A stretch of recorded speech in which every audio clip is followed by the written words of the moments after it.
Welcome to Samba Samba. Enjoy the video. In this video, I will explain how to make a fish motor. First, you'll need to understand the simple science behind it. A fish motor uses basic electromagnetism to create movement. We'll be creating a small, self-contained circuit that interacts with a magnetic field. This project is a fantastic way to explore physics hands-on. Get ready to see how a few common items can create surprising motion. Now let's talk about what you'll need. Grab a standard D-cell battery. This will be your power source. Next, find a small, powerful neodymium magnet, roughly 1/2 inch across. Finally, you'll need about 12 inches of bare copper wire. 18 gauge works perfectly. Ensure your wire is not insulated so it can conduct electricity directly.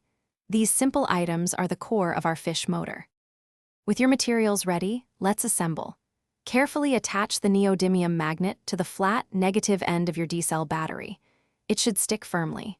Now, take your copper wire and shape it into a loop or coil that can sit around the battery. The key is to make sure one end of the wire touches the positive terminal of the battery and the other end makes contact with the magnet. This completes your circuit. If your motor isn't moving, first check all your connections. Make sure the wire firmly touches both the positive terminal and the magnet. Sometimes, adjusting the shape of your copper wire can improve contact and rotation.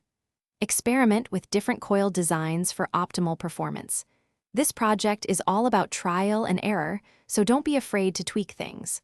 Also, for an amazing upgrade to your home, check the description for a link to the Shark AI Ultra Robot Vacuum and other great deals. Thanks for watching. Consider subscribing if we helped you.